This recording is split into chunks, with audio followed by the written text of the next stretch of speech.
Last minute கூட எடப்பாடி பழனிசாமியும் MK ஸ்டாலினும் ஒரு அண்டர்ஸ்டாண்டிங்கில் போட்டு எப்படியாவது நம்ம ஆட்சிக்கு வந்துடுவோம்னு ஒரு முயற்சி பண்ணாங்களான்னு. எதுக்கு இது நம்ம வண்டவாளெல்லாம் போயிருண்டா அப்படின்றது தான். ஈகோ ட்ரிப்லாம் செகண்டரி.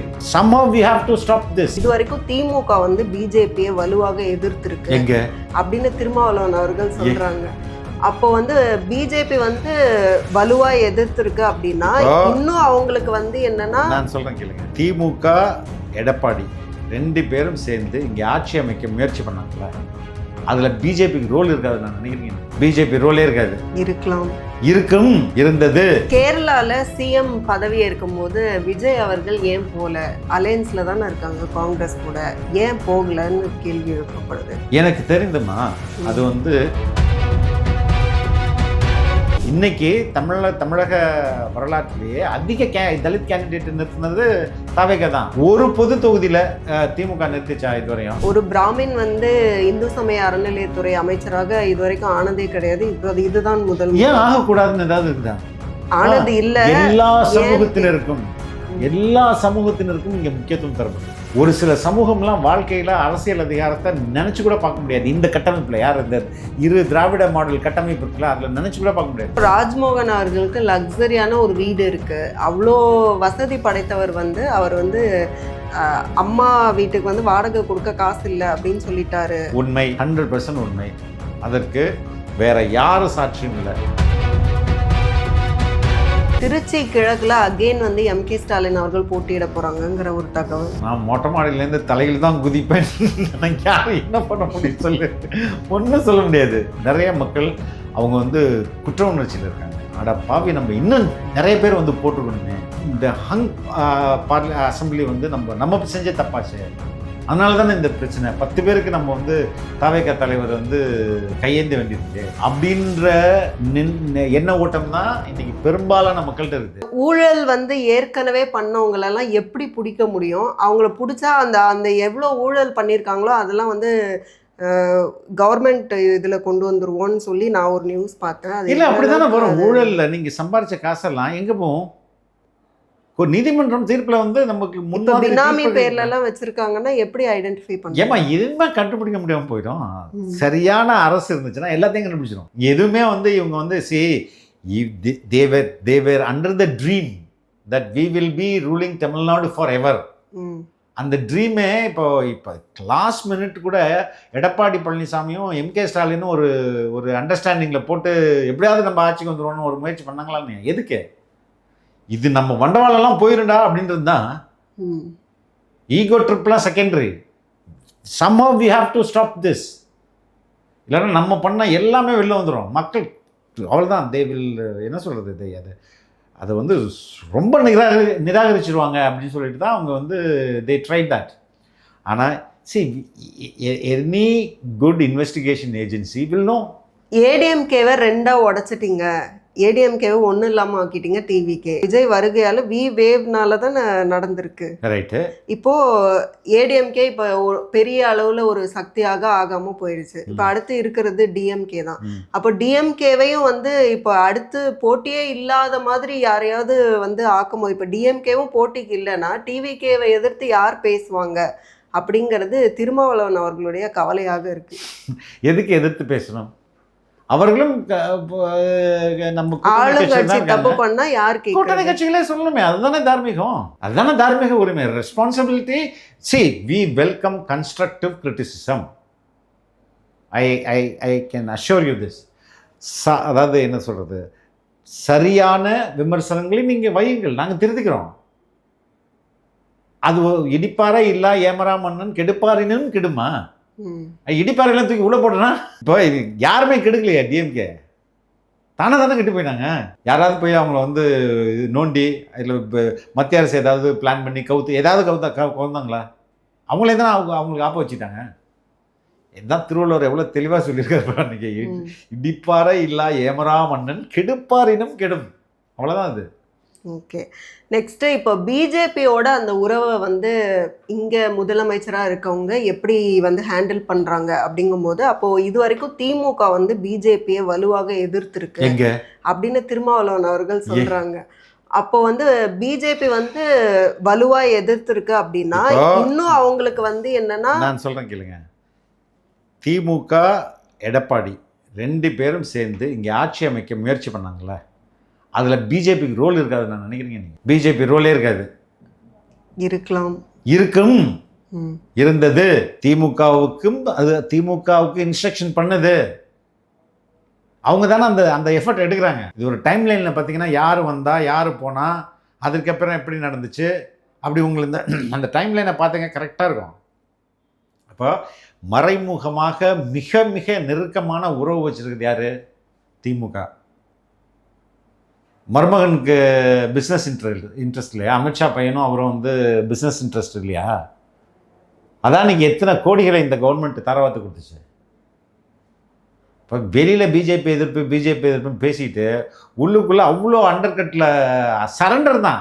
அவுட் ஆஃப் கண்ட்ரோல்லாம் அப்போயே நான் சொன்னேன், அவுட் ஆஃப் கண்ட்ரோலாக சரண்டர்.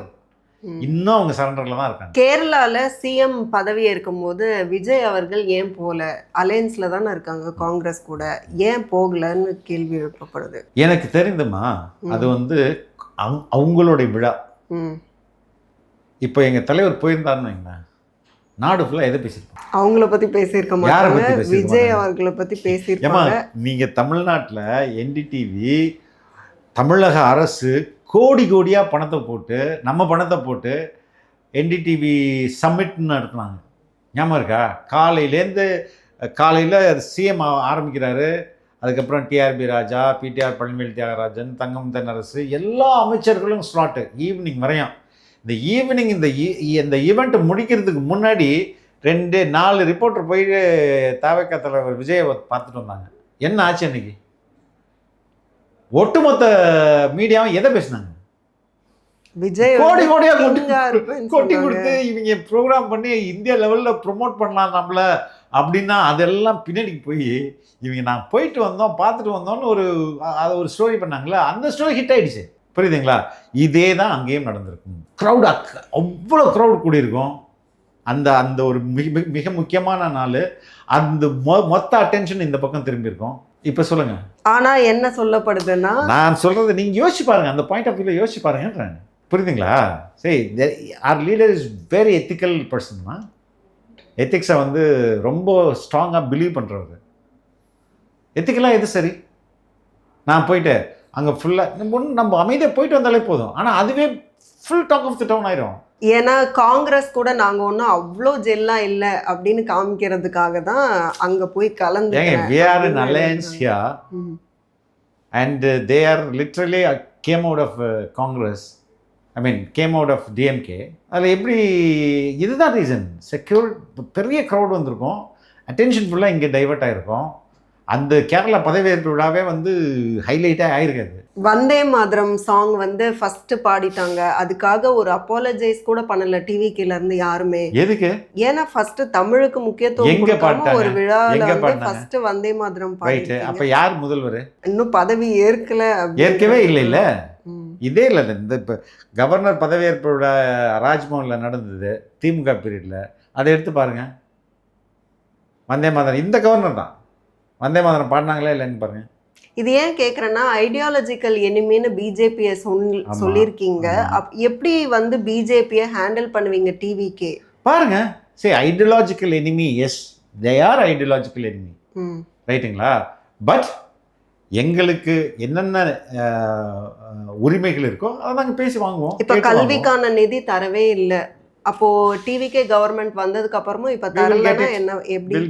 எப்படி? There are ways you can go to court. But இப்போ இவ்வளோ காலமாக வந்து டிஎம்கே ஆல்சோ இந்த குற்றச்சாட்டை வச்சுட்டே இருந்தாங்க. கோர்ட் ஒரு ஆப்ஷனாக இருந்தால் அவங்களும் போயிருப்பாங்க. அவங்க போக மாட்டாங்க. வெளியில தாமா அந்த பகை, உள்ளுக்குள்ள பயங்கர அண்டர்ஸ்டாண்டிங்மா. அதுதான் உண்மையும் கூட. நெக்ஸ்ட்டு டிவிக்கே அமைச்சர்கள் மேலே வரக்கூடியது என்னன்னா, கல்வி தகுதியை வந்து முரணாக சொல்லியிருக்காங்க அப்படின்னு சொல்லி ஒரு ஃபேக்ட் செக் நிறுவனம் இன்ஸ்கூப் வந்து. சரி, எங்கே தவறாக சொன்னாங்க, எங்கே ஒரிஜினலாக சொன்னாங்க? அதாவது அஃபிடவிட்ல வந்து படிச்ச மாதிரி போட்டிருக்காங்க, ஆனா அவங்க படிக்கவே இல்லை. எது அப்ப படிச்சதா எங்க போட்டாங்க? நீங்க சொல்றது எனக்கு கேள்வி கிளீனா புரியுது. நான் வந்து Felix Gerald MA MBA LLB ஏதாவது நான் போட்டிருந்தேன்னா என்னை விசிட்டிங் கார்டு எடுத்து வந்து இவர் பாருங்க இப்படி போட்டிருக்கிறாரு, ஆனா அஃபிடவிட்ல இப்படி போட்டிருக்கிறாரு, அதை நீங்க ப்ரொடியூஸ் பண்ணுங்களே. நான் வந்து என்னுடைய பேருக்கு பின்னாடி எப்போவுமே நான் வந்து என்ன படித்தேன்னு போட்டதில்லை. எப்போவுமே அதுக்காக நான் படிக்கலன்னு அர்த்தமா? அந்த கிளைமுக்கு ஒரிஜினல் கம்பேரிட்டிவ் கிளைம் ஒன்றுமா? இப்போ நீங்கள் உங்கள் பேருக்கு பக்கத்தில் டாக்டர் தமிழ் MBBSன்னு போட்டிருந்தீங்க, அப்படி ஒரு போர்டு உங்களுக்கு இருக்குது, இல்லைன்னா லெட்டர் பேட் இருக்குது, சம்திங் ஏதாவது ஒரு இது இருக்கணும்ல. இதை எடுத்துகிட்டு வந்து காட்டிட்டு இதை பாருங்கள், இவங்க வந்து இப்படி போட்டிருக்காங்க, ஆனால் அஃபிடவிட்டில் இந்த எஜுகேஷன் கொடுத்துருக்காங்கன்னு நீங்கள் வந்து கம்பேர் பண்ணலாம். அஃபிடவிட்டில் கொடுத்ததை நீ கிளைம் எங்கே அவன் கிளைம் பண்ணான்? இவங்களா கற்பனையில் போட்டுக்கிட்டா ஃபேக்ட் செக் அப்படிங்கும்போது அப்போ அது உண்மையாக தானே இருக்கும். ரைட்டுங்க. நான் அது ஃபேக்ட் செக்கை நான் வந்து எந்த மாதிரியான ஃபேக்ட் செக், யார் அந்த ஃபேக்ட் செக்கு, அவர் இதுக்கு முன்னாடி எங்கே ஃபேக்ட் செக் பண்ணியிருந்தாரு, எவ்வளோ லட்சம் மாதம் வாங்கினாரு, அவர் பண்ண ஃபேக்ட் செக்கோடைய லட்சணம்லாம் என்ன, இதெல்லாம் பார்க்கணுங்களா நீங்கள்? ஹிந்துவில் என்னமா சொன்னாங்க நேற்று? ஆமாம், நீங்கள் ஒரு தலித் கேண்டிடேட் ஜெனரல் கான்ஸ்டியூன்சியில் ஒருத்தர் தான் நிறுத்தினாங்க, அவரும் தோத்து போயிட்டு இருந்தாங்களா? 2 கேண்டிடேட் நாங்கள் நிறுத்தினோம், 2 பேரும் தோத்துருக்காங்க. தட் இஸ் ஏன் ஹிந்துக்கே அந்த இன்னொரு கேண்டிடேட் தெரியாதா? இன்னைக்கு தமிழக வரலாற்றிலேயே அதிக தலித் கேண்டிடேட் நிறுத்தினது தாவேகா தான். ஒரு பொது தொகுதியில் திமுக நிறுத்திச்சா இதுவரையும்? இன்னொன்று கூட கேள்விப்பட்டோம், ஒரு பிராமின் வந்து இந்து சமய அறநிலையத்துறை அமைச்சராக இதுவரைக்கும் ஆனதே கிடையாது, இப்போ இதுதான் முதல். ஏன் ஆகக்கூடாதுன்னு ஏதாவது இருக்குதா? ஆனது இல்லை. எல்லா சமூகத்தினருக்கும் இங்கே முக்கியத்துவம் தரப்பட்டிருக்கு. ஒரு சில சமூகம்லாம் வாழ்க்கையில் அரசியல் அதிகாரத்தை நினச்சி கூட பார்க்க முடியாது. இந்த கட்டமைப்பில் யார் இந்த திராவிட மாடல் கட்டமைப்பு இருக்குல்ல, அதில் நினச்சி கூட பார்க்க முடியாது. அவங்க என்ன பண்ணுவாங்க, இந்த ஊரில் எந்த சாதிங்க ஜாஸ்தியாக இருக்கு, எந்த கம்யூனிட்டி ஜாஸ்தியாக இருக்குது, தேவேந்திர குலவேலரில் தான் அதிகம், அப்போ அவரை போடு.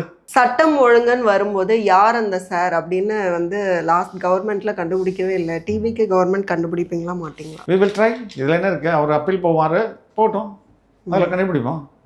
எல்லாத்துக்குமே பாசிபிலிட்டி இருக்கு, எல்லாத்துக்குமே பாசிபிலிட்டிஸ் இருக்கு. இப்போ மினிஸ்டர் ராஜ்மோகன் அவர்கள் மேல மற்றவங்களை விட இவரை தான் வந்து குறி வச்சு நிறைய விமர்சனங்கள் முன்வைக்கிறாங்க. அதுலேயும் வந்து சினிமா இண்டஸ்ட்ரியில் அவருக்கு வந்து எந்த ஒரு அனுபவமே இல்லை. அவரை எப்படி வந்து அவருக்கு அந்த போர்ட்ஃபோலியோ வந்து அந்த ஃபில்ம் இண்டஸ்ட்ரி ரிலேட்டட் போர்ட்ஃபோலியோ வந்து அவருக்கு எப்படி ஒதுக்க முடியும் அப்படி சொல்லி அந்த விமர்சனம். ஓகே, அப்போ வந்து அதில் எக்ஸ்பீரியன்ஸ்டானவங்கள தான் போடணும் அப்படின்னு யார் சொல்கிறது? விஷால் சொல்லியிருக்காங்க. அவருக்கு என்ன எக்ஸ்பீரியன்ஸ் இருக்குது? ஏமா எக்ஸ்பீரியன்ஸ், அதனால் அதை வச்சு நீங்கள் என்ன பண்ண முடியும்? இப்போ திரைத்துறையில் பிரச்சனை இருக்குதா இல்லையா? இருக்கான், எக்கச்சக்கமான பிரச்சனை இருக்குது. யார் டாமினேட் பண்ணிட்டு இருக்கா? இன்ன வரை யார் டாமினேட் பண்ணுறா? ரெட் ஜெயின் பண்ணுதா இல்லையா?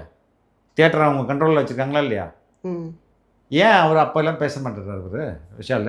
அப்போ பேச வேண்டியது தானே? யார்கிட்ட சர்டிஃபிகேட் இருக்கோ, தியேட்டர் ஓனர்கிட்ட, தியேட்டர் யார் பேரில் தியேட்டர் இருக்கோ தான் அவன் தானே படம் ஓட்ட முடியும். அதை எப்படி ரிஜைன்ட் ஓட்ட முடியும்? இதை அவர் கேட்கணுமா இல்லையா? இப்போ எக்ஸ்பீரியன்ஸ் எதுக்கு உங்களுக்கு பயன்படுது? எப்படி பெட்டராக கொள்ளையடிக்கலான்னு பயன்படுது. எக்ஸ்பீரியன்ஸ் முக்கியம் இல்லைம்மா, நம்ம வந்து என்ன பண்ண போகிறோம், விஷன் இருக்குதா? அந்த உங்களுடைய விஷனை உறுதிப்படுத்துவதற்கும் செயல்படுத்துவதற்கும் தான் இவ்வளோ அதிகாரிகள் இருக்காங்க. They are not visionaries. அதிகாரிகள் வந்து விஷனரிஸ் கிடையாது, மக்களால் தேர்ந்தெடுக்கப்பட்டவர்கள்லாம் விஷனரிஸ். அந்த விஷனை நான் இது என்னுடைய plan, this is what I want, இதை எக்ஸிக்யூட் பண்ணுங்க அப்படின்றதுக்கு தான் அதிகாரிகள் உள்ள பேர் இருக்கிறாங்க. இந்த விஷனுக்கு வந்து உங்களுக்கு வந்து எக்ஸ்பீரியன்ஸ் தேவை கிடையாது, விஷன் தான் தேவை. ஆனால் இங்கே பல பேருக்கு விஷனே இல்லையே. ரொம்ப சிம்பிள்மா, 10 மணிக்கு ஆஃபீஸ் போகிறது இருக்குல்ல, அது ஒரு vision. I should be there 10 o'clock அப்படின்றது ஒரு விஷன். அதுவே இல்லாமல் தான் இவனால ஓடிந்ததுக்கு வண்டி. புரியுதுங்களா?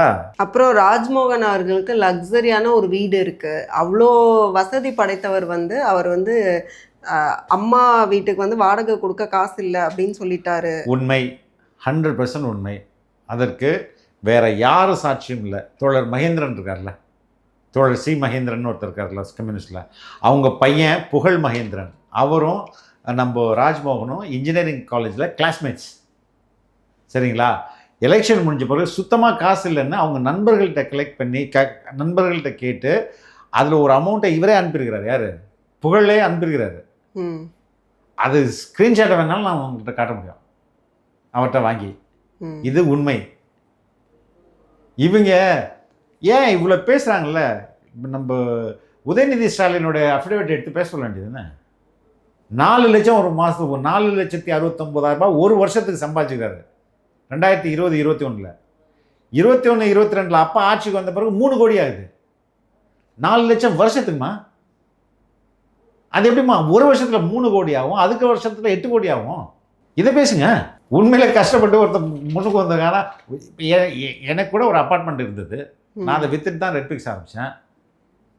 ரைட்டுங்களா? அப்போது இதை ஒரு ஒரு ஒரு வீடு ஒரு அப்பார்ட்மெண்ட் வாங்க முடியாதும்மா இவ்வளோ வருஷம் இங்கே சென்னையில் இருந்து. அதுவும் அவர் அவுட்ஸ்கர்ட்டில் தானே வாங்கியிருக்கிறாரு. இங்கே தான் எல்ஐசி பக்கத்துலேயே வாங்கினாரு. நெக்ஸ்ட் திருச்சி கிழக்குல அகெயின் வந்து எம்கே ஸ்டாலின் அவர்கள் போட்டியிட போறாங்கங்கிற ஒரு தகவல். நான் மொட்டை மாடியிலேருந்து தலையில் தான் குதிப்பேன். யாரும் என்ன பண்ண முடியும் சொல்லு? ஒன்றும் சொல்ல முடியாது. ஈவன் கொளத்தூர்ல மேபி வேற சினாரியோ இருக்கலாம். அகெயின் வந்து அவங்க திருச்சி கிழக்குல நிற்கும் போது ஜெயிச்சிட்டாங்கன்னா மக்கள் கொலை வெறியில் இருக்காங்க. இப்போ many of them feel guilt. நிறைய மக்கள் அவங்க வந்து குற்ற உணர்ச்சியில் இருக்காங்க. அட பாவி, நம்ம இன்னும் நிறைய பேர் வந்து போட்டிருக்கணுமே.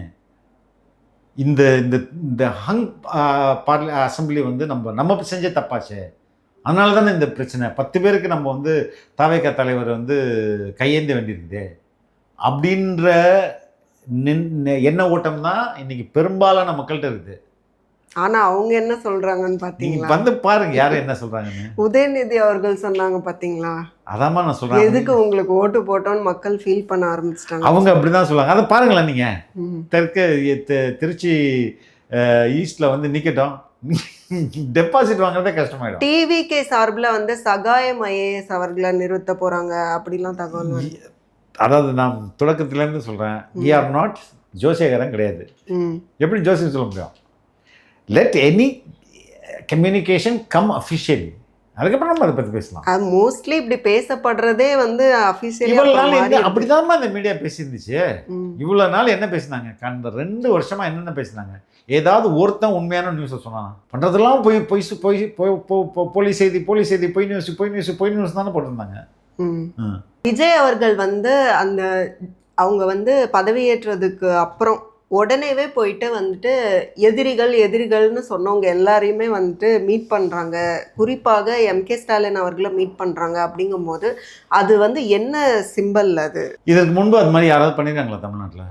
நாங்கள் பார்த்ததில்லை. நானும் பார்த்ததில்லை. அண்ணா பண்ணதா சொல்கிறாங்க. அதற்கப்புறம் அது இருந்ததே இல்லை. ஆனால் அரசியலில் நார்த் டெல்லி அரசியலில் இது ரொம்ப சர்வசாதாரணம். தோத்தவர்களை ஜெயித்தவர்கள் போய் சந்திக்கிறது, ஒரு பொது விழாக்களில் என்னதான் அரசியல் எனிமிட்டி இருந்தால் கூட சந்தித்து பேசுகிறது, அது இன்னும் நடக்குது. நீங்கள் நல்லா பார்க்கலாம், ராகுல் காந்தியும் பிரியங்கா காந்தியும் மோடிக்கிட்ட பேசுவாங்க, சிரிச்சே பேசுவாங்க. ஆனால் இங்கே அந்த பொலிட்டிக்கல் எனிமிட்டி இருக்குல்ல, அது வந்து ரொம்ப டீப் ரூட்டடாக போய் சில ஃபேமிலியே பாதிக்குது. அண்ணன் ஒரு கட்சியில் இருப்பான், தம்பி ஒரு கட்சியில் இருந்தால் 2 பேரும் சண்டை போட்டுப்பான். இதுதான் இவ்வளோ நாள் கல்ச்சராக இருந்தது. ஆனால் அந்த கல்ச்சரையும் உடைக்கிறாரு. இது வந்து we are enemy only for the election, after that we are friends. நான் வந்து உங்களை மதிக்கிறேன், உங்களுடைய அனுபவத்தை மதிக்கிறேன். IUML வரையும் போனார், சிபிஐ ஆஃபீஸ் போனார், சிபிஎம் ஆஃபீஸ் போனார், விசிகே ஆஃபீஸ் போனார், ரைட்டுங்களா? வைகோ ஆஃபீஸ் போனார், வைகோ வீட்டுக்கு போனார். ஆனால் ஒரு கட்டத்தில் வைகோ அவர்களாகட்டும் எல்லாருமே ஒரு கட்டத்தில் காம்ப்ரமைஸ் ஆன மாதிரி ஒரு ஃபீல் இருந்தது. ஆனாலும் காம்ப்ரமைஸ் இந்த சென்ஸ் வந்து ஓகே, விஜய் வந்திருக்காங்க, அவங்களுக்கு வந்து மக்கள் தேர்வு பண்ணியிருக்காங்க, ஒற்றை பெரிய கட்சியாக வந்திருக்குங்க. இல்லை அவங்க போய் மீட் பண்ணதுக்கு அப்புறமும் வந்து இப்போ பாமகலாம் வந்து விஜய் அவர்களுக்கு வந்து ஆதரவாக பேசுகிறாங்க. It is a people mandate. நீங்க எப்படி எதிராக பேச முடியும்? திமுக தான் எதிராக பேசி அதையும் மன்னிச்சு தான் அவர்கிட்ட போய் விஷ்மா வாங்கினாரு. புரியுதுங்களா? மக்கள் தீர்ப்பு யார் கொடுத்துருக்குதா? தாவேகாவுக்கு கொடுத்துருக்குறாங்க. அது எந்த ஒரு ஜனநாயக அரசியல்வாதியும், ஜனநாயகத்தில் நம்பிக்கை கொண்ட அரசியல்வாதியும் மக்கள் தீர்ப்பை மதிக்கணும் இல்லையா? அதையுமே வந்து NTKல இருந்து ஒருத்தங்க பேசினாங்க, இதுவும் ஒரு வகையான அரசியல் சூழ்ச்சி அப்படின்னு. ஐயோ சரி, ஓகே. அவங்களுக்கு பேசினது யாருன்னு எனக்கு தெரியாது, பட் மிக்க நன்றி. உங்களோட நேரத்துக்கும் கருத்துக்களுக்கும் மீண்டும் இன்னொரு சந்தர்ப்பத்தில் பேசலாம். நன்றி சார். தேங்க்யூ.